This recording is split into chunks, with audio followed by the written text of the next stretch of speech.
Hello guys, good morning. Masaya ang umaga ko ngayon kasi pag-relax tayo ng ng araw. Tapos bukas, travel na naman tayo. Pero tatawag muna ako sa Sariaya, Quezon kung pwede na akong kumuha ng veterinary certificate ng maaga para sa pagbiyahe ng kambing ko. Going to Puerto Princesa sa Palawan. Isang kambing lang kasi yun. This May 19, dapat 17. Talagang ayaw tumanggap dito sa Manila ng barko na magsakay ng kambing dahil masyado silang may pet. So sa Batangas Port tayo sasakay sa 19 ng umaga. Okay.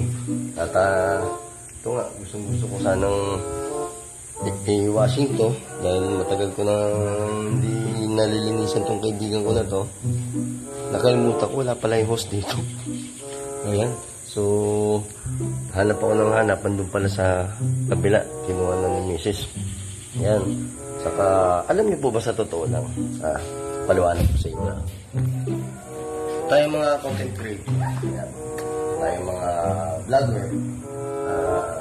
Tulad ko, hindi pa ako masyado, kilala. So, hindi naman malaki ulo ko. Ako pa rin to. Yan. So, sa totoo lang po, hindi nyo po ba alam, si Boss Meta, binigyan na po ako ng sahod sa Facebook.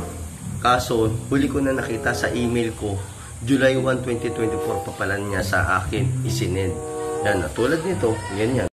Wow naman! Wow! Sana all.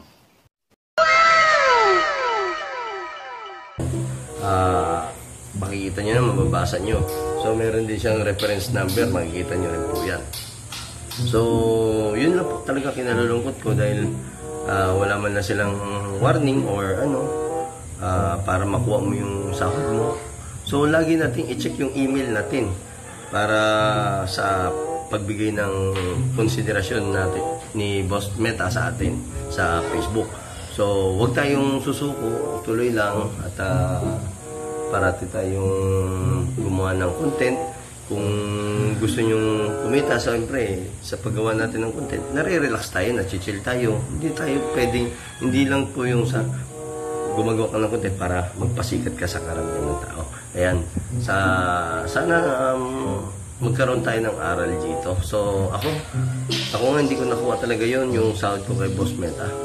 Kasi nakalagay doon, after 30 days na hindi mo makuha yung sahod mo sa Facebook kay Boss Meta, ipaparipan nila yun ulit sa ibang bansa. Kasi hindi taga ibang bansa si Boss Meta, hindi naman siya dito sa Pilipinas. So, yun nga po, sayang, nanginayang ako. 13,500 na wala sa akin. Pero okay lang, ganun talaga buhay. Malay mo maawa sa akin si Boss Meta at mapanood niya tong video ko.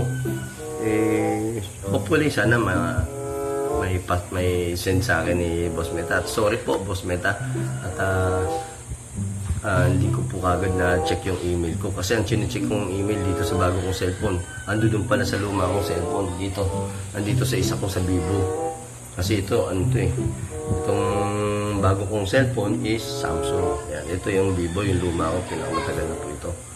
Yan, may sentimental value siya kaya hindi ko siya may benta kasi kahit luma na siya, dito ako nag-umpisa sa cellphone na to, sa Vivo, kaya malaking bagay to, mahalaga sa akin to. Yan.